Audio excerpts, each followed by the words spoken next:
Olá, queridos, queridas, a paz do Senhor Jesus Cristo seja com todos vocês. Aqui é o seu irmão em Cristo, Neemias Santos. Estou passando por aqui para deixar a todos vocês uma palavra da parte de Deus, uma mensagem ao seu coração. Hoje é dia 23 de dezembro de 2021. Estamos aí às vésperas, não é? De mais uma passagem de ano.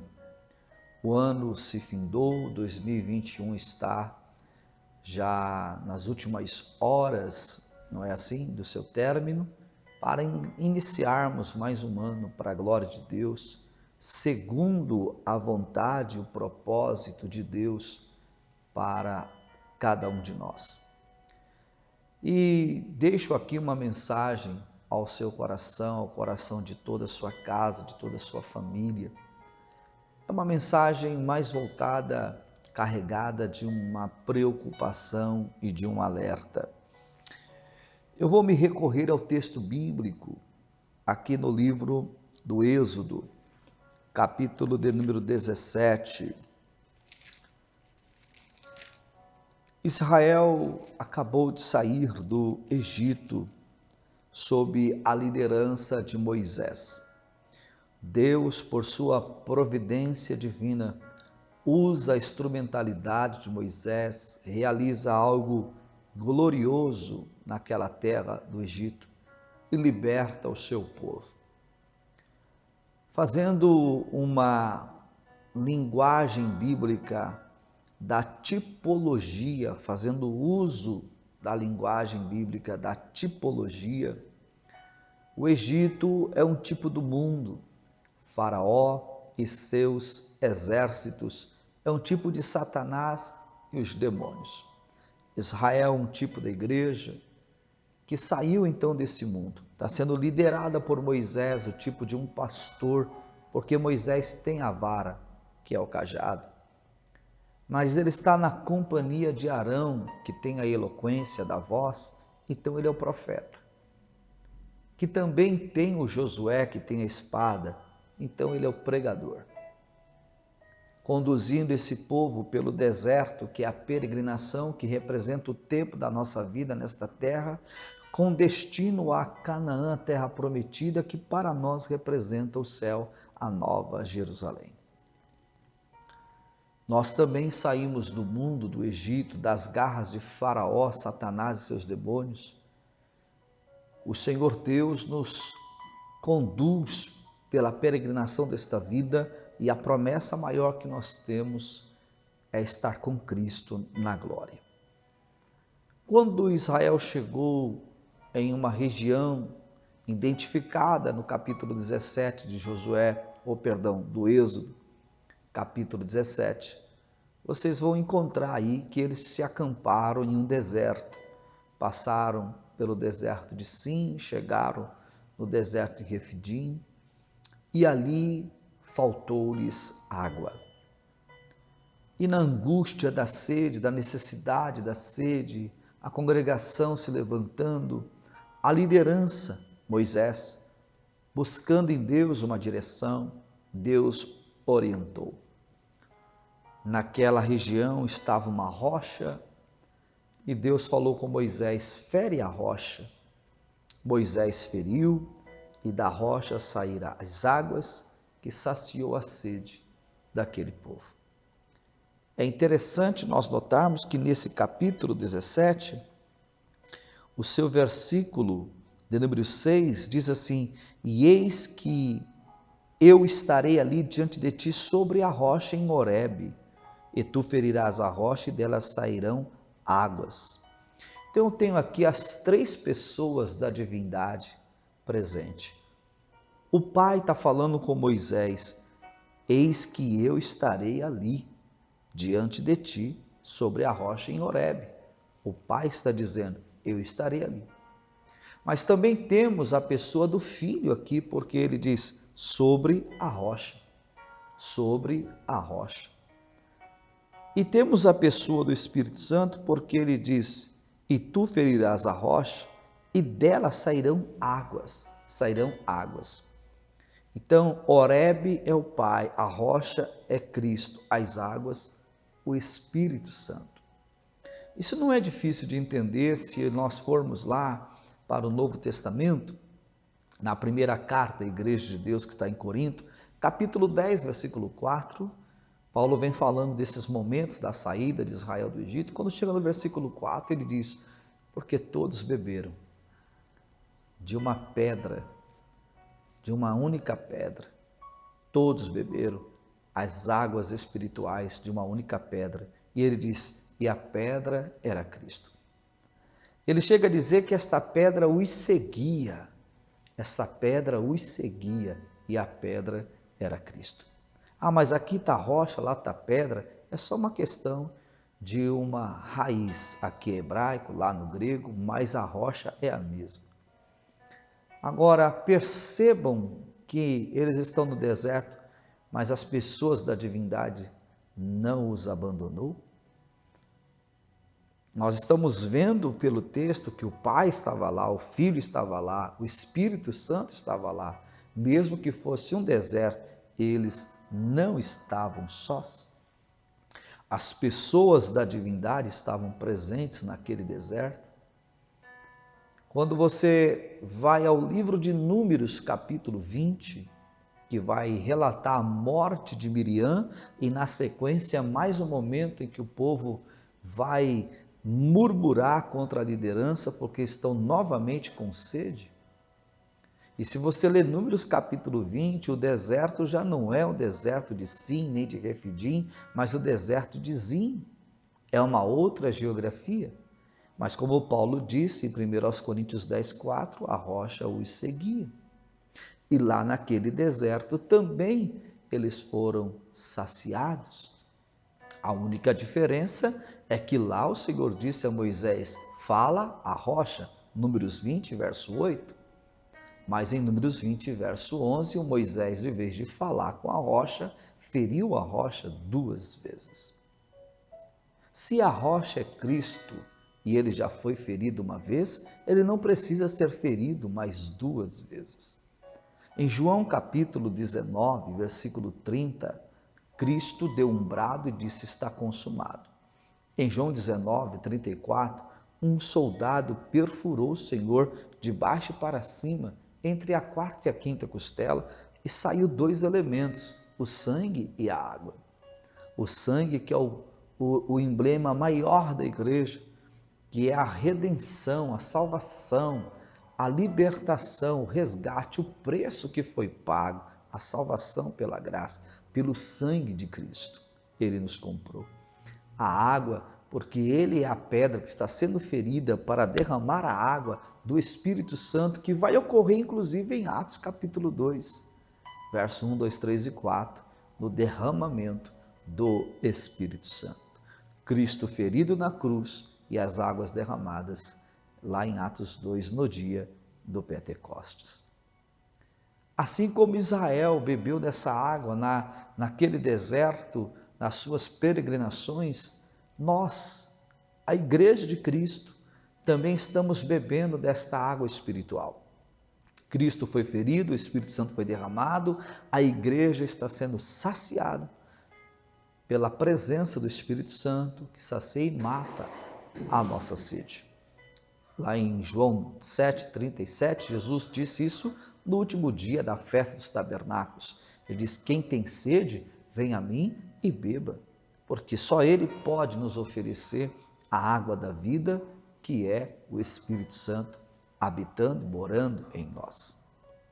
Isso é glorioso, é maravilhoso para todos nós relembrarmos, trazermos à memória e não permitir que isso venha se perder, venha se extraviar, venha ser desprezado em nossa vida cotidiana, como crentes salvos na pessoa bendita de nosso amado Senhor e Salvador Jesus Cristo.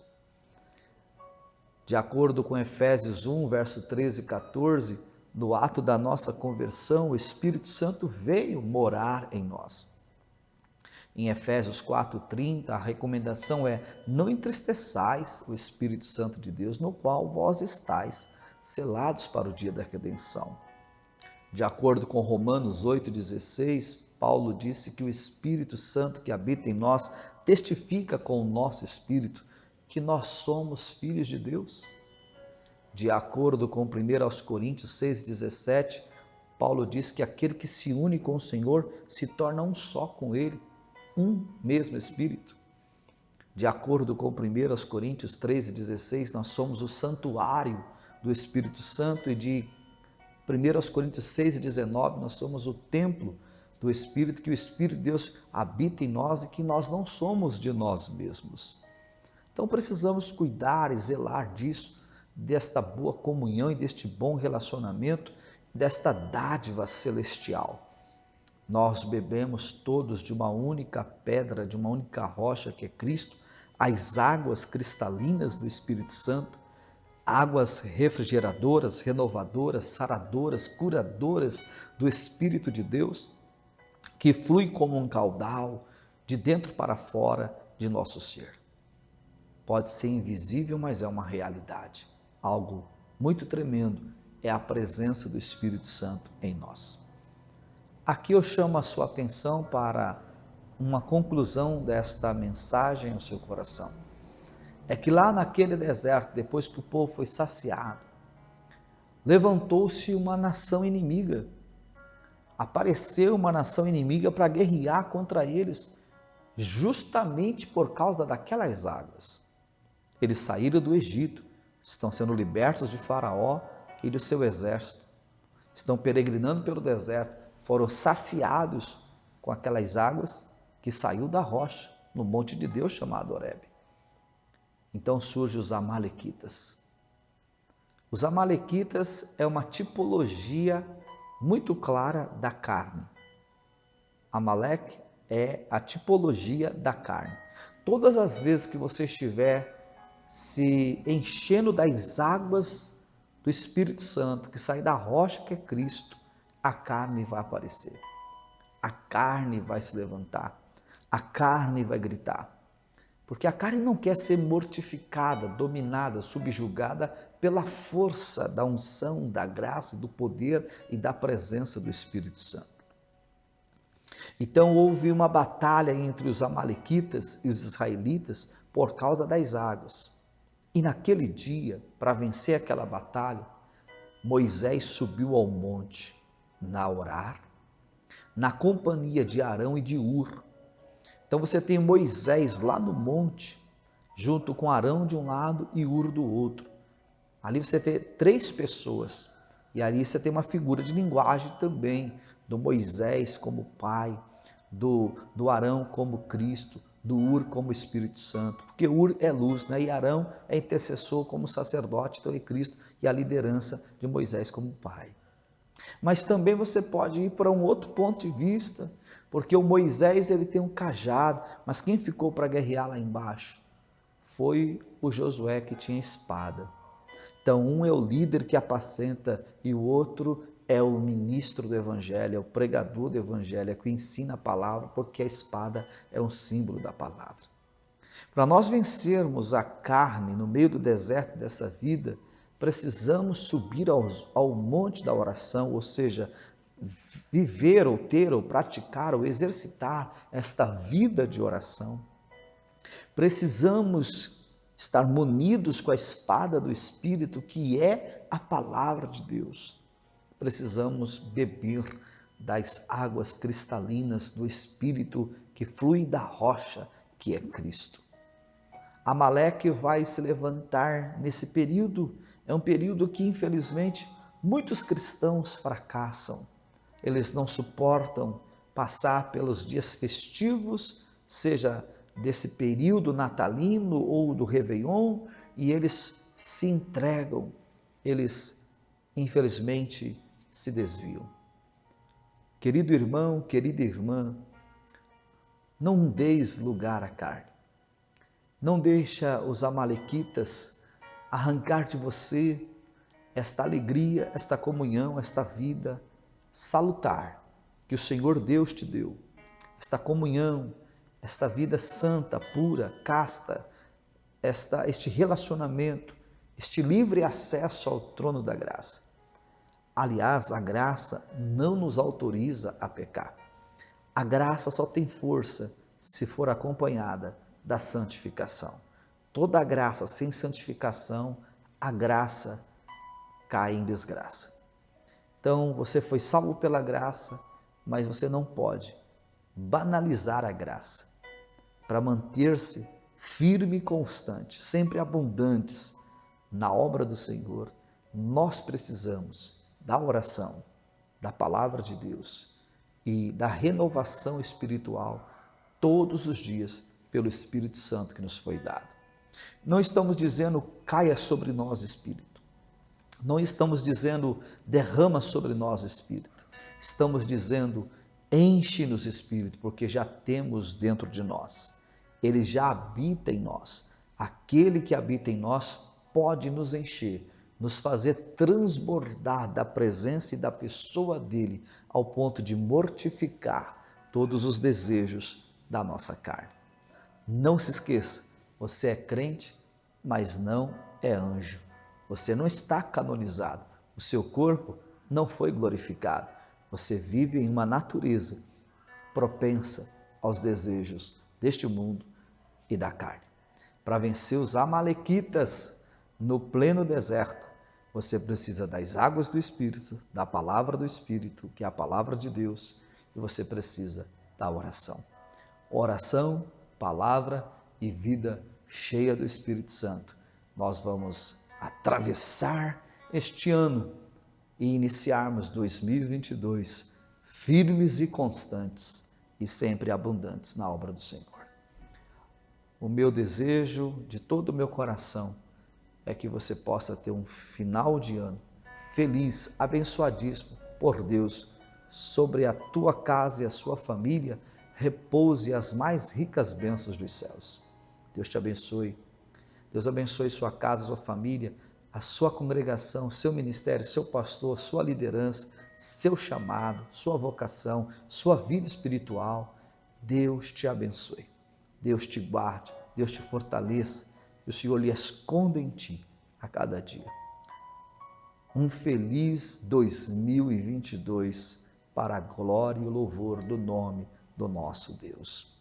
Que o próximo ano, com a permissão do Senhor, possa ser para você, para a sua família, um grande ano, um ano histórico, revolucionário, diferenciado, mas também um ano de conserto, de conversão, de arrependimento, de volta para Deus, de santidade ao Senhor e de preparo, porque sabemos que a vinda do Senhor está mais próxima hoje do que no dia que aceitamos a fé. Deus te abençoe, fique com esta palavra, na paz do Senhor Jesus. Até a próxima, se Deus quiser e assim permitir. A paz do Senhor a todos.